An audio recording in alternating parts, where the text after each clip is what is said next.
चौथा प्रश्न, जिंदगी देने वाले सुन, तेरी दुनिया से जी भर गया, मेरा जीना यहां मुश्किल हो गया। रात कटती नहीं, दिन गुजरता नहीं, जख्म ऐसा दिया जो भरता नहीं। आंख वीरान है, दिल परेशान है, गम का सामान है। जिंदगी देने वाले सुन, तेरी दुनिया से जी भर गया। अगर जी सचमुच भर गया है, अगर सच में ही दुनिया से जी भर गया है, तो उसका परिणाम उदासी नहीं है, उसका परिणाम निराशा भी नहीं है। उसका परिणाम तो एक अपूर्व उत्फुल्लता का जन्म है। जिसका जीवन से जी भर गया, अर्थ हुआ कि उसने जान लिया कि जीवन व्यर्थ है। अब कैसी निराशा? निराशा के लिए तो आशा चाहिए। इसे समझने की कोशिश करो। जब तक तुम्हारे जीवन में आशा है कि कुछ मिलेगा, जिंदगी से कुछ मिलेगा, तब तक जिंदगी तुम्हें निराश करेगी, क्योंकि मिलने वाला कुछ भी नहीं है। जिस दिन तुम्हारी आशा छूट गई, उसी दिन निराशा भी छूट गई। लोग सोचते हैं जब आशा छूट जाएगी तो हम बिल्कुल निराश हो जाएंगे।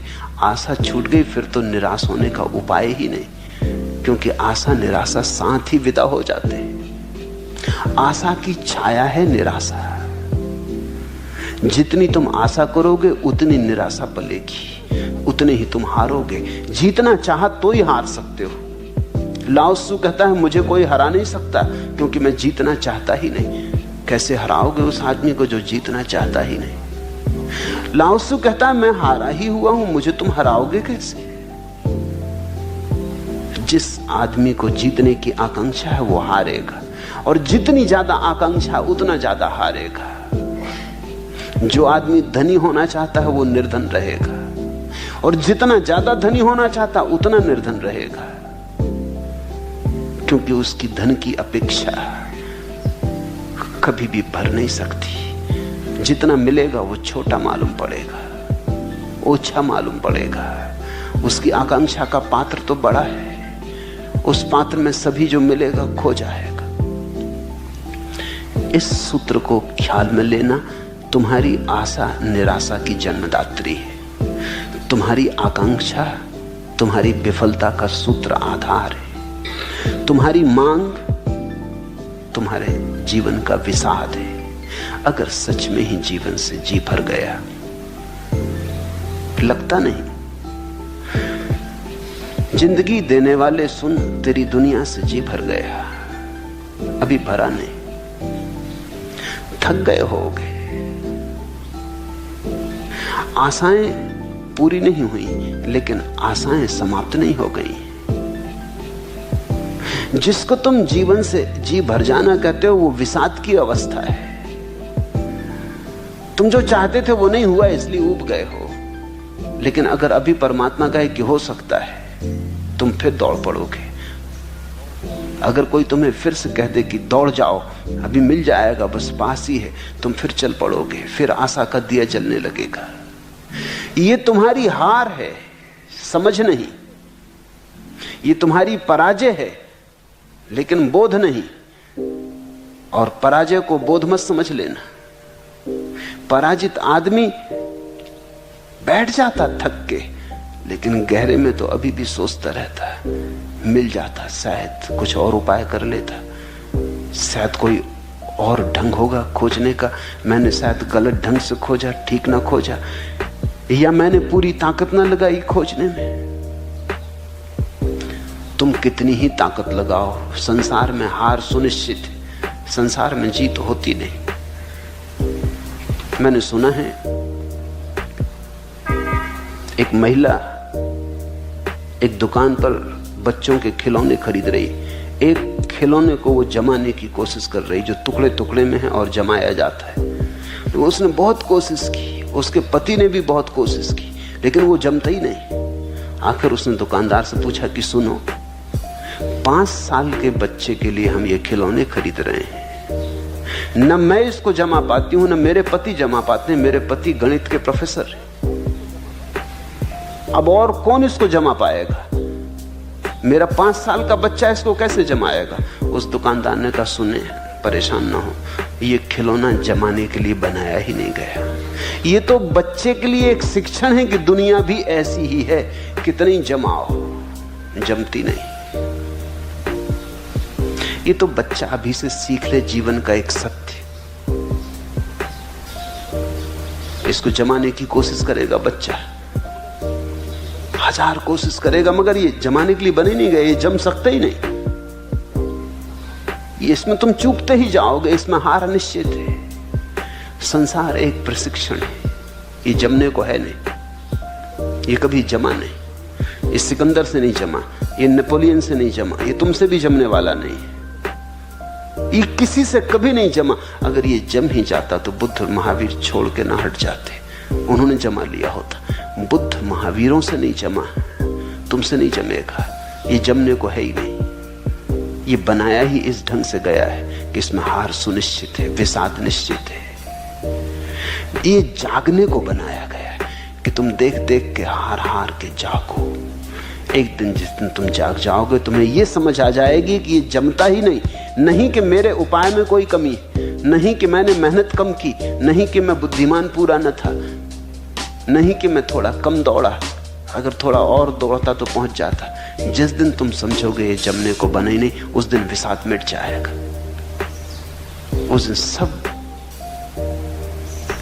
भीतर की पराजय, हार सब खो जाएगी। उस दिन तुम खिलखिला के हंसोगे, तुम कहोगे ये भी खूब मजाक रही। इस मजाक को जान के ही हिंदुओं ने जगत को लीला कहा, खूब खेल रहा।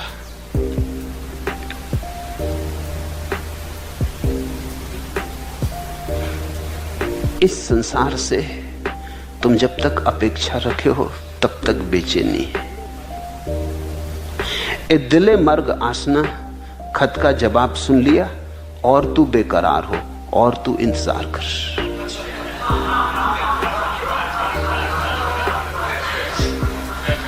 बैठे हैं, बड़ी प्रतीक्षा कर रहे हैं कि प्रेसी का पत्र आता होगा। ए दिले मर्ग आसना, ए प्रेसी पे मिटे हुए दिल, ए दिले मर्ग आसना, खत का जवाब सुन लिया, और तू बेकरार हो, और तू इंतजार कर। अब जागो, बहुत हो चुका है इंतजार। देखो यहां कुछ मिलने को है नहीं, खेल है, खेल की तरह खेल लो,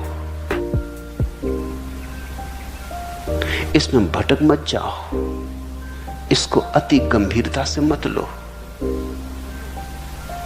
और तुम तो ऐसे पागल हो कि फिल्म देखने जाते हो, उसी को गंभीरता से ले लेते हो। देखा, फिल्म में किसी की हत्या हो जाती, अनेक आहें निकल जाती। पागल हो गए हो, कुछ तो होश रखो। लोगों के रुमाल अगर तुम फिल्म के बाद पकड़ के एक एक के देखो तो गीले पाओगे, आंसू बह जाते हैं, पहुंच लेते हैं अपने आंसू, जल्दी से रुमाल छिपा लेते हैं। अच्छा है वो तो अंधेरा रहता है सिनेमा गृह में, सो कोई देख नहीं पाता, पत्नी भी बगल में रो रही, पति भी रो रहे हैं, दोनों पहुंच के अपने। मगर दोनों को ये समझ में नहीं आ रहा कि पर्दे पे कुछ भी नहीं है, धूप छांव, लेकिन वो भी प्रभावित कर जाती। उससे भी तुम बड़े आंदोलित हो जाते हो। प्रतीक प्रभावित कर जाते हैं,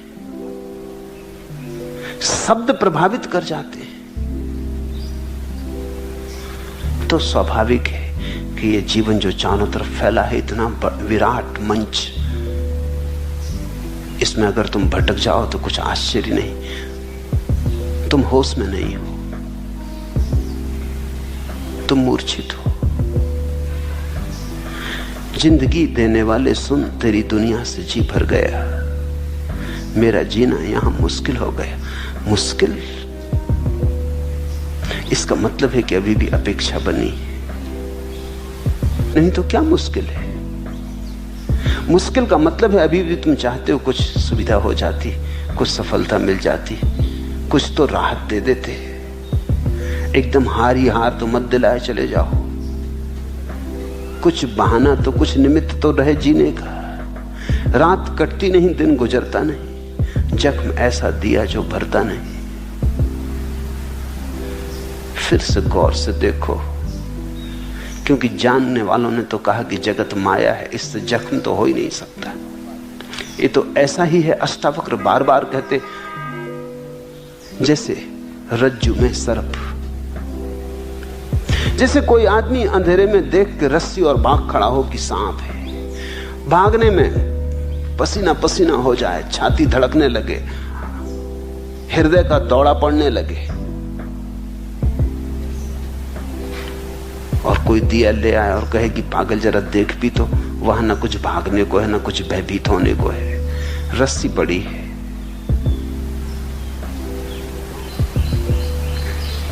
मेरे गांव में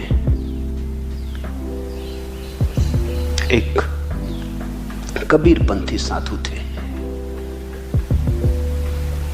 वो ये रज्जु में सर्प का उदाहरण सदा देते। छोटा सा था तब से उन्हें सुनता था। जब भी उनको सुनने जाता तो ये उदाहरण तो रहते ही, ये बड़ा प्राचीन भारत का उदाहरण है। आखिर एक दफा मुझे सूझी कि ये आदमी इतना कहता है कि संसार तो रज्जु में सर्पवत, जरा इसकी परीक्षा भी कर ली जाए। तो रोज मेरे घर के सामने से रात को निकलते थे। उनका मकान मेरे घर के पीछे नाले को पार करके था। तो एक रस्सी में एक पतला धागा बांध के मैं अपने घर में बैठ गया। रस्सी को दूसरे तरफ सड़क के किनारे नाली में डाल दिया। जब वो निकले अपना डंडा इत्यादि लिए हुए, तो मैंने धीरे से वो धागा खींचना शुरू किया। मैं दूसरी तरफ बैठा हूं इसलिए और जब वो रस्सी उन्होंने देखी सरकती हुई, तो उन्होंने ऐसे भागे, ऐसी चीख पुकार मचा दी कि मैं एक खाट के पीछे छिपा था। उनकी चीख पुकार में खाट गिर गई, मैं पकड़ गया।